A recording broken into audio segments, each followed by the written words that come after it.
Hello, English learners, and welcome back to the Level Up English podcast. My name is Michael, and I'm a little bit nervous recording this podcast right now because I planned on recording maybe 30 minutes ago, but then I was hit with a severe case of the hiccups. Hiccups are when you go like, so I've been doing that for 30 minutes and it's been very, very difficult to record. I think I am just about cured now. Knock on wood. But we'll see. By the way, here's a good expression to begin the episode today. Knock on wood. If you're from Europe or you have a European language, then you might know this one. I think it's quite widespread among different languages. But if you knock on wood, it's what you say or do after saying something that might bring you bad luck. So, for example, you might say, I hope it doesn't rain, knock on wood. And then usually you would also knock on some wood, like my wooden desk here. So it's kind of like saying, if you say you hope it doesn't rain, that makes it more likely to rain. So you have to knock on wood to stop the bad luck. I think it has some religious connotation. I don't remember where it comes from, but it's a very old idiom that we use all the time. But anyway, welcome back. I think this is the first episode of 2023, isn't it? So I hope you had a great new year and I hope you had a great Christmas if you celebrate Christmas. So welcome back. There's a lot of things that are going to happen this year, which of course we cannot control. As we have learned from previous years, many things are outside of our control. But I'm sure what is within our control will be great. We can make it a good year. So let's focus on improving and studying and growth and see how much of a good year we can make it. I am cautiously optimistic.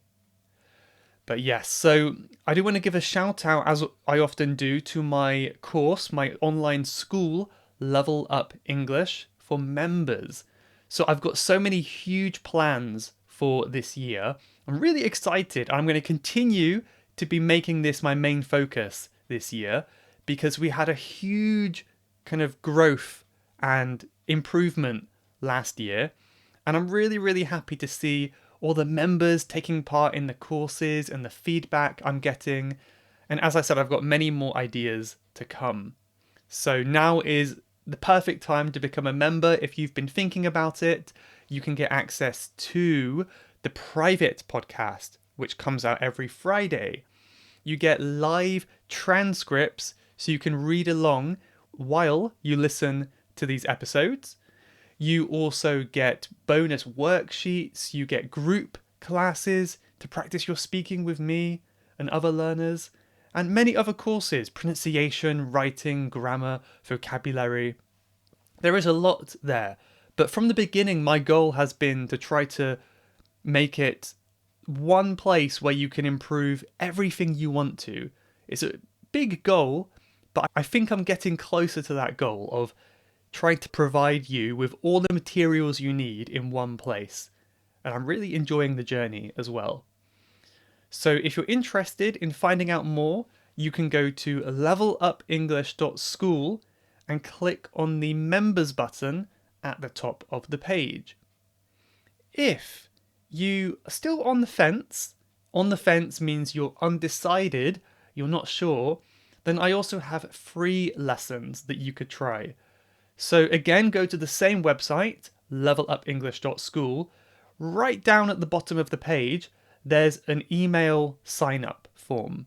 You put in your email and your name, and then you can get free lessons sent to your email, 5 free lessons.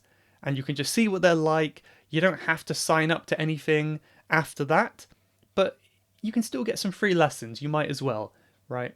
If you don't want to type that out, check down in your podcast show notes for the direct links to the course or to the free lessons. It's all available.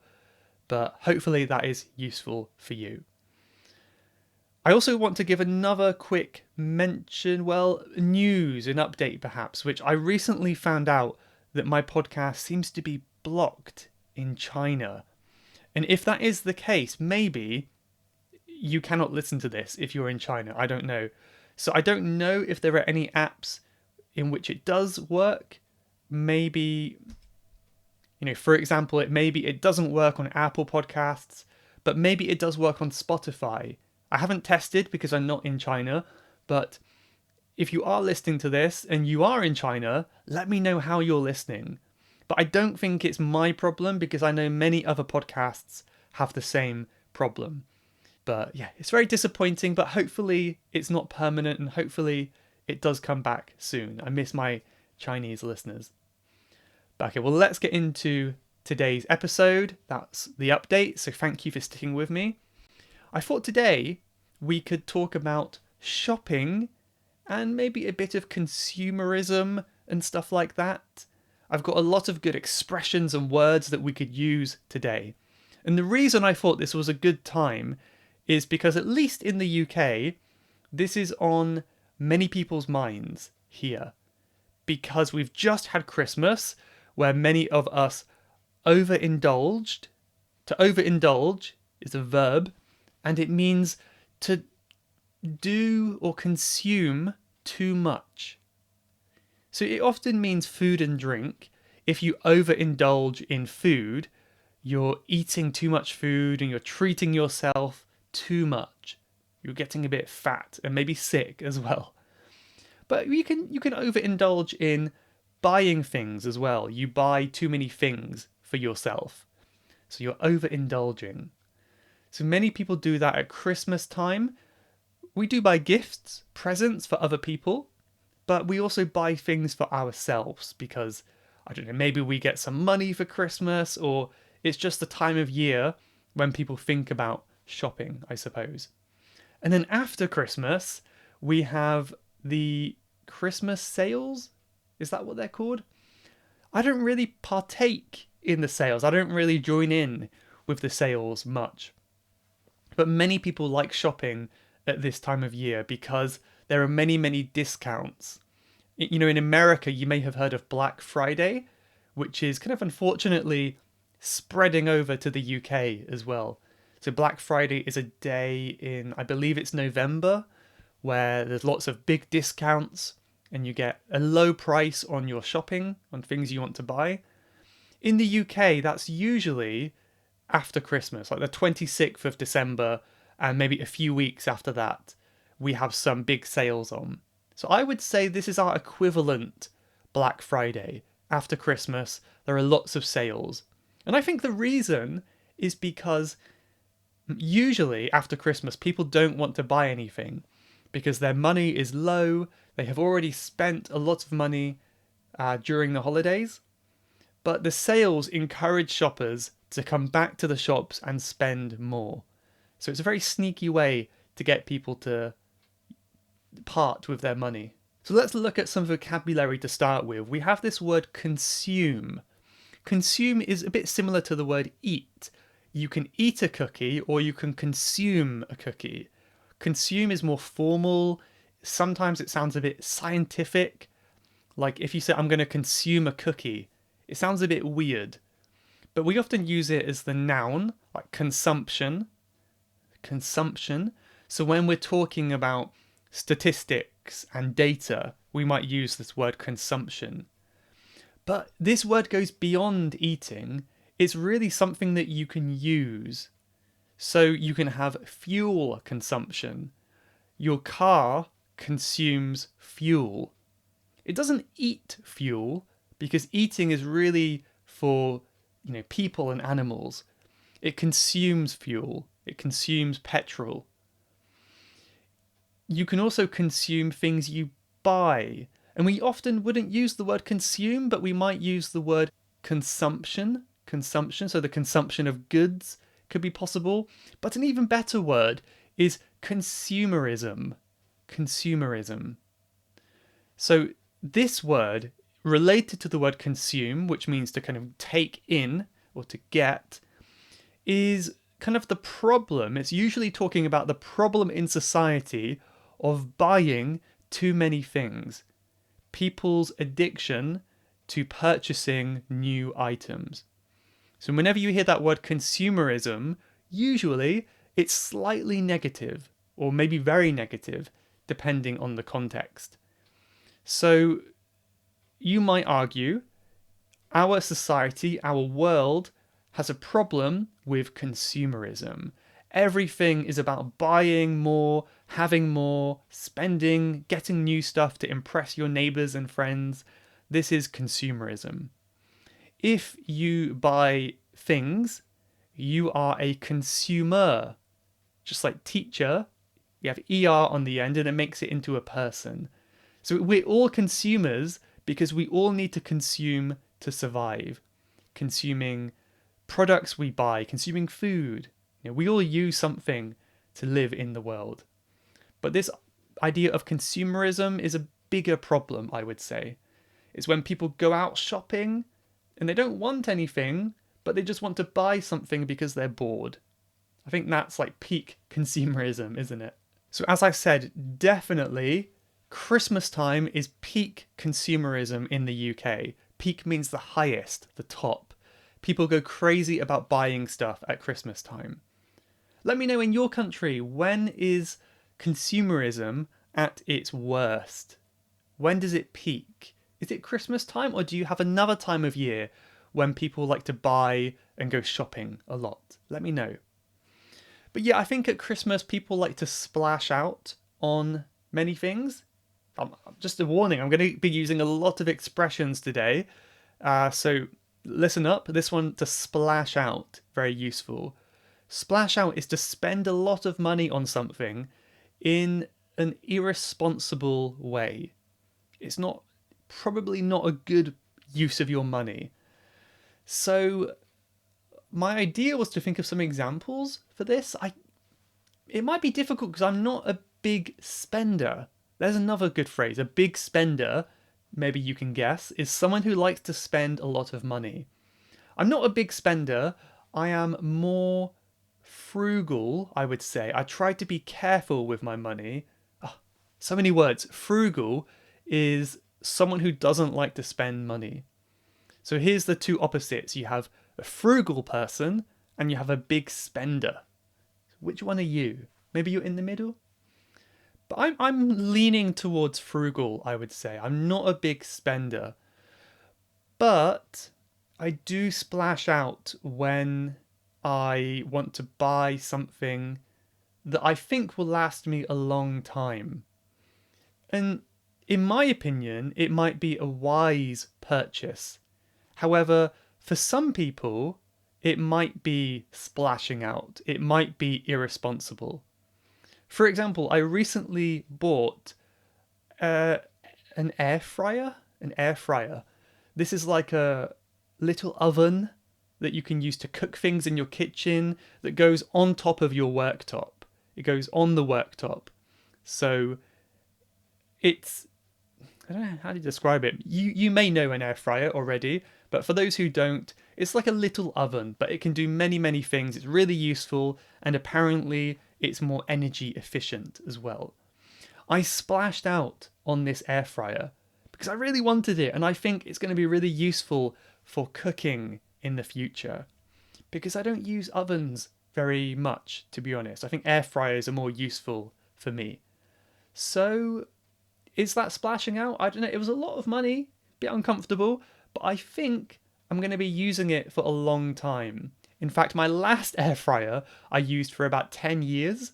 So 10 years for the price is not too bad. But yeah, let me know in the comments what you have splashed out on recently. Did you splash out at Christmas? You can leave a comment, by the way, at levelupenglish.school/podcast 201. 201. Wow.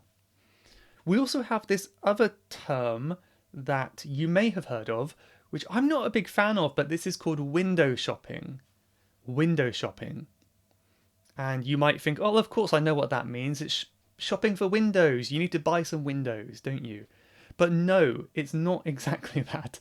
So window shopping is when you are walking around your town, your city, your shopping centre, and you're looking through the windows just to see what you could buy. But you're not really planning on buying anything. You're just kind of spending your day looking at products as kind of a hobby, as a way to pass the time. So, window shopping is something people do for fun, and it usually doesn't cost anything, but it's thinking about what you could buy. I suppose I do this sometimes, depending on what it is. Like, it's nice to walk around and think about what items could be useful for you. But I don't know, in some way I find it a bit frustrating because I don't get any enjoyment of seeing what I could buy if I cannot buy it, if I don't buy it, you know? But I don't know, do you like window shopping? Do you like just walking around and seeing what products they have for sale? I don't know, I'm not a big fan of shops because it's bright, it's noisy, or they are bright, they're noisy. It depends on the shop, really, but I don't like the atmosphere. But of course, if I'm buying something nice, it becomes a bit of a nicer experience, doesn't it? If you're getting something for yourself that you're really going to be happy about, then you enjoy it more. But yeah, because I'm also in the process of moving house right now, I am thinking about this a lot. There's a lot of shopping that needs to be done, and it's could be potentially quite stressful, but I have to kind of keep a clear head and focus on what's important, focus on what is essential for me. And right now, I'm trying to shop around as much as I can. Here's another good phrasal verb. To shop around means you're going from different places trying to find either the best deal on a product or the best product. You're looking at different products and comparing them. I'm doing both right now. So, for example, I really need to buy a washing machine so I can clean my clothes in my new house. But it's difficult because I have to find one that is a good price. I also have to find one that is available in my area. But I'm also thinking, should I wait? Because they might do some discounts in January. They might do some discounts later in the month. Should I wait for that or should I get one now? It's difficult to say. So I'm shopping around right now, comparing different places. But most of it is online. So I don't know. I think this might be a cultural thing again. But I imagine in most countries, online shopping is overtaking traditional shopping. We can say brick and mortar shops. A brick and mortar place, a brick and mortar shop, is just a building. Brick and mortar is what buildings are made from. Bricks are the square things you build a wall with. Mortar is what comes in between to help them stay together, I think. So a brick and mortar shop is a physical shop, not online. So sometimes it's nice to go to these brick and mortar shops and have a look around. Depends on what you need. But speaking from my own experience, I think online shopping is really becoming more convenient and there isn't much need to shop in real life anymore. Especially if you have Amazon. I don't know if your country has Amazon, but we use Amazon a lot in the UK, and the delivery is so fast. Like sometimes you can order something and it will come within 20 hours. It comes like the next day, but even less than one day, depending on your delivery preference. And it's crazy how fast that can happen. And sometimes if you order at the right time, it's probably quicker to order online than it is to go, into your car. You have to wait until the morning, until the shops open, go into the car, drive into town, shop around, find the right product, bring it home. By the time you've done that, you could have probably just got it online. It's crazy how faster things are getting. And yeah, I wonder what kind of effect that's having on the delivery drivers. That's something people don't often think about, isn't it? But I think we should be careful, always careful, when adopting a new way of doing something.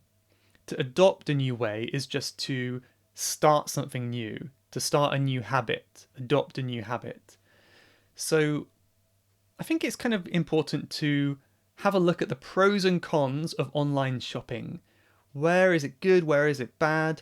For example, I think impulse purchases can be easier online. depends, but an impulse purchase is when you buy something without thinking. It's like a last minute decision, like, oh, I'll buy this. An impulse purchase. Sometimes when you're online, it's very easy to buy things on impulse because it's just like 2 clicks on your mouse or on your phone, 2 taps, and you have bought the thing. And it's so easy, and it feels like you haven't spent money. And in the supermarket or in the shop, it feels more tangible, more real that you're spending your money. However, I think we are all susceptible to impulse purchases. Susceptible means we're all able to be affected by that. We are all weak to that, those types of purchases from time to time. So you'll notice in a supermarket what they do is they put impulse purchase products near the checkout tills, which means as you're paying, you might get bored, you look around, you're waiting in the queue, and you think, ooh, chewing gum, I'll have that. Ooh, I need this thing too. And you're kind of grabbing things at the last second. And the idea is that you don't have enough time to reconsider, right? So I think the trick with avoiding impulse purchases is to give yourself some time to think about it. So one thing that I try to do is I have a shopping list, and I do not buy anything that is not on my shopping list. That's very helpful. When it comes to online purchases, I think it's a bit easier, for me anyway, and that is, I'm going to talk about this more in the private podcast this week, but what I tend to do is create some space. So I don't buy anything on impulse. Usually I will add it to my basket, my checkout basket, and then I will close the website and check back tomorrow and see if I still want it tomorrow. That's a good way to avoid impulse purchases. So yeah, I mean, we can also say to buy on impulse. We use the preposition on. So, oops, I got this item on impulse. It was an impulse. Yeah, so it's a noun in this case. It was an impulse. This was an impulse purchase. Let me know again what impulse purchases you have made recently. I can think of a few for myself, but they're not interesting. They're not really interesting. It's just like a cleaning brush or something like that I think will be very useful. I don't regret it. Just because it's impulse doesn't mean you regret it, but you often do. But in this case, I think I bought some cleaning brushes on impulse, but I think they're going to be really useful, so I do not regret that decision. And it's not something I'm really going to enjoy, it's just a useful thing for me. So the final thing before we close today, I've got a list here of some expressions, some sayings related to the topic of shopping and consumerism. So I want to get your ideas on these as well. The first one is, the best things in life are free. The best things in life are free. Do you agree with that? You might not. I think many of us would agree. When I think of my happy memories, it's not usually something where I'm spending lots of money. It could just be like a simple walk in the sunshine. It could be swimming in the ocean, playing in the snow, something like that. I think our happiest memories are often something we're doing for free. A lot of it might be travel, and of course you might have to pay for travel as well. But what you're doing when traveling is often free. You might have to buy a plane ticket to come to London, but the thing that you enjoy is not the plane ticket. You enjoy walking around the city or something like that. But yeah, you might have to spend a little bit, but I think what really makes us happy can be free, usually. Do you agree? If you disagree, that's fine. I would love to hear your views if you disagree with me too. Another good one is, money doesn't grow on trees. This is something that parents will often say to their children. Money doesn't grow on trees. So it's kind of like, where are you going to get this money from? Money doesn't grow on trees. Come on, I have to work hard for my money. You can't spend my money. Money is not so easy to get. It doesn't grow on trees, right? So if you have a child, a son or daughter, who is trying to buy lots of things, lots of games, toys, you can say to them, Money doesn't grow on trees. I have to work for this. Do you not realize that? The final one is a nice reminder, and this is you can't take it with you when you go. When you go where? Well, this is when you pass away, when you die. So I think it's a nice reminder because it's so easy to get wrapped up and too focused on money. We spend our whole lives chasing money, and it's a nice reminder to think, oh, I can't take it with me when I die. It doesn't matter if you die with £100 or £1,000,000, it's the same result in the end. So even though some people may not like thinking about this topic, I think it's quite nice to focus on what's important in life. It doesn't matter really how much money you're making. What matters is how happy you are in life and the effect you're having on other people. So that's a nice one to end on, isn't it? As I said before, I'm going to talk on Friday in the private episode about a little bit about my purchase habits, but I want to focus on mainly rules that I have in my life for staying simple, especially in this moment as I'm buying a house, as I'm moving into a new house. I want to give some tips. Well, I don't like the word tips, but some ideas for my life that you might also find useful that can keep your life simple, especially when buying new things. I'm going to ramble about that in the private episode this week, which is available for members of Level Up English. I don't really have any reviews this week, so if you want to leave a review, you can go on Apple Podcasts and leave your review. You do not need an account.